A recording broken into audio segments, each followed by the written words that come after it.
perhatian. Mohon perhatian. Indonesia kini masih didera berbagai masalah penting dan mendasar sehingga cita-cita proklamasi masih jauh dari capaian. Salah satu di antaranya adalah masalah korupsi. Upaya pemberantasan korupsi di Indonesia sudah dilakukan melalui berbagai cara, namun hingga saat ini masih terus terjadi dengan berbagai modus operandi. Padahal korupsi yang telah menjadi musuh bersama itu, selain membahayakan masyarakat dan individu, juga membahayakan generasi muda, partai politik, ekonomi bangsa, dan birokrasi. Korupsi di Indonesia diklasifikasikan sebagai perbuatan merugikan keuangan negara dalam bentuk suap menyuap, penggelapan dalam jabatan, pemerasan, perbuatan curang, benturan dalam pengadaan, dan gratifikasi. Meski demikian, sampai saat ini ditemukan berbagai hambatan dalam memberantas korupsi, antara lain hambatan struktural, hambatan kultural, hambatan instrumental, dan hambatan manajemen. Karena itu diperlukan langkah-langkah penanganan khusus antara lain mendesain dan menata ulang pelayanan publik, memperkuat transparansi, pengawasan dan sanksi, meningkatkan pemberdayaan perangkat pendukung dalam pencegahan korupsi. Untuk memberantas korupsi di Indonesia diperlukan penegakan hukum secara terintegrasi serta adanya kerjasama internasional dan regulasi yang harmonis. Selain itu diperlukan pendidikan karakter anak-anak Indonesia sejak dari rumah, orang tua dan sekolah dasar. Juga meningkatkan peran inspektorat di setiap kementerian, lembaga dan instansi, mulai dari pemerintah pusat sampai daerah, serta hukum yang memiskinkan koruptor dan memberikan sanksi sosial kepada para koruptor. Tim Liputan Berita 1, Jakarta.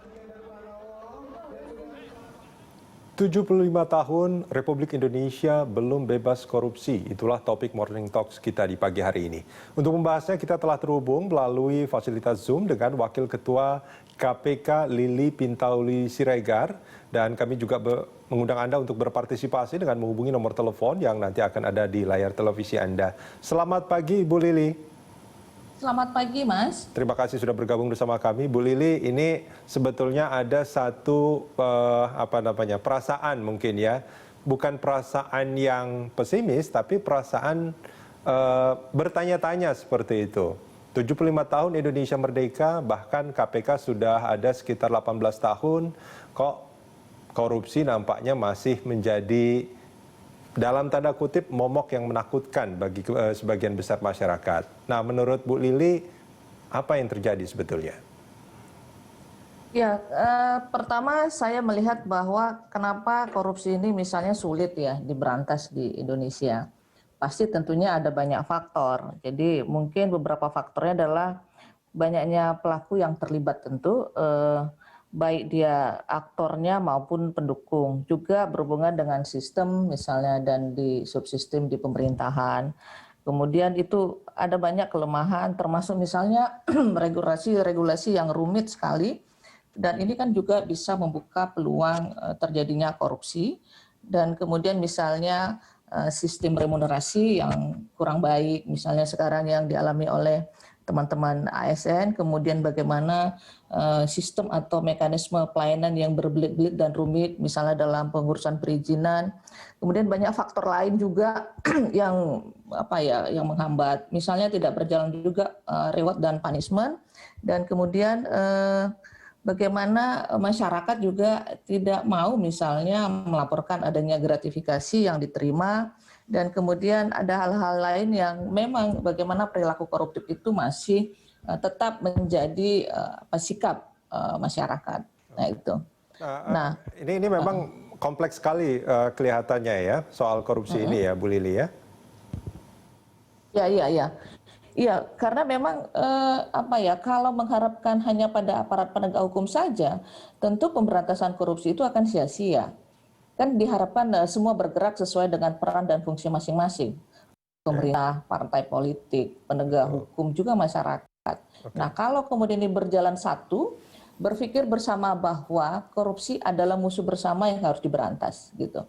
Karena beda kan misalnya kita mau membuat, misalnya ini kampung anti narkoba, semua orang paham dan bersama yakin narkoba adalah musuh bersama. Tapi ketika korupsi dikatakan korupsi musuh bersama, belum tentu juga masyarakat mau misalnya menyatakan iya. Karena hal-hal yang berperilaku koruptif itu masih banyak dilakukan oleh masyarakat. Misalnya memberikan hadiah, misalnya kemudian bagaimana usaha-usaha itu juga tidak berjalan sehat.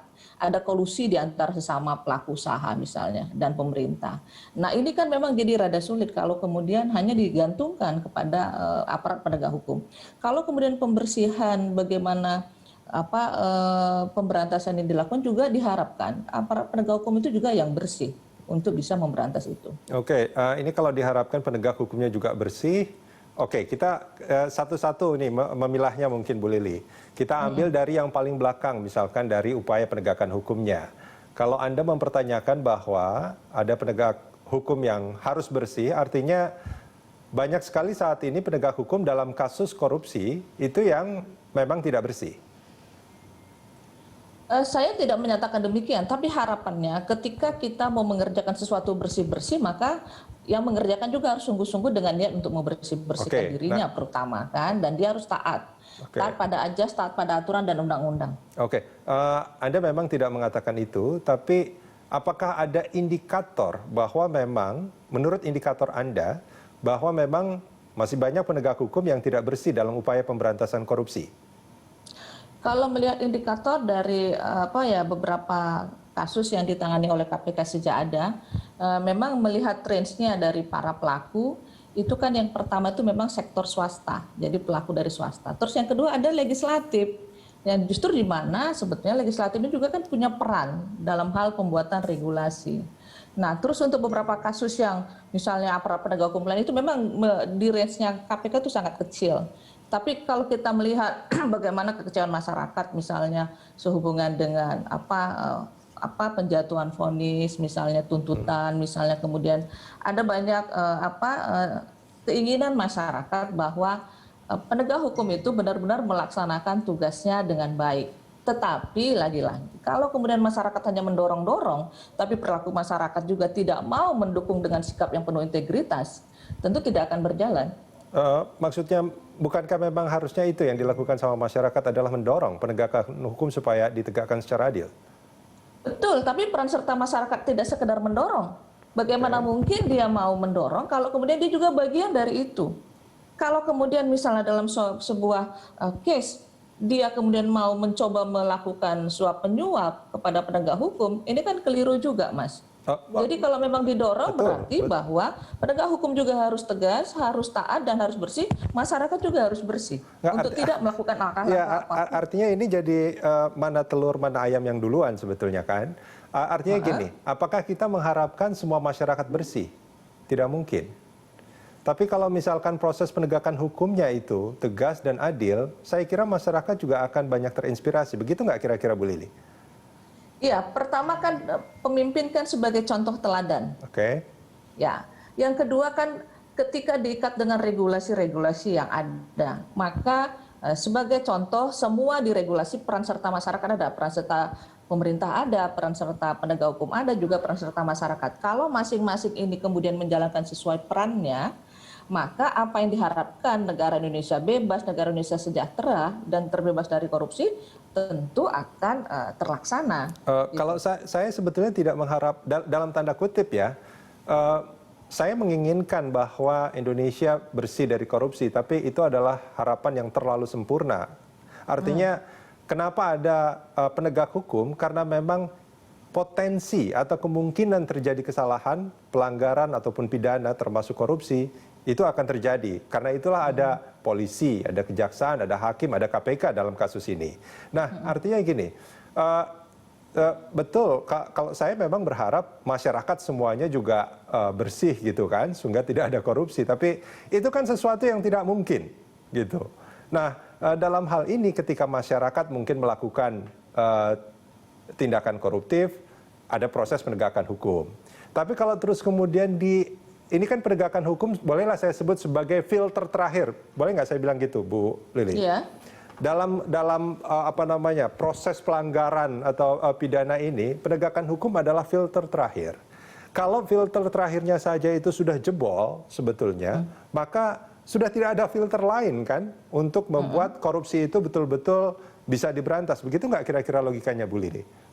Iya, itu filter terakhir. Makanya sekarang kan KPK dengan program yang terakhir itu kan juga mengedepankan sistem cegah. Jadi kita melihat bahwa lebih efektif melakukan pencegahan. Dimulai dari pendidikan, kemudian pencegahan, dan baru yang terakhir adalah penindakan.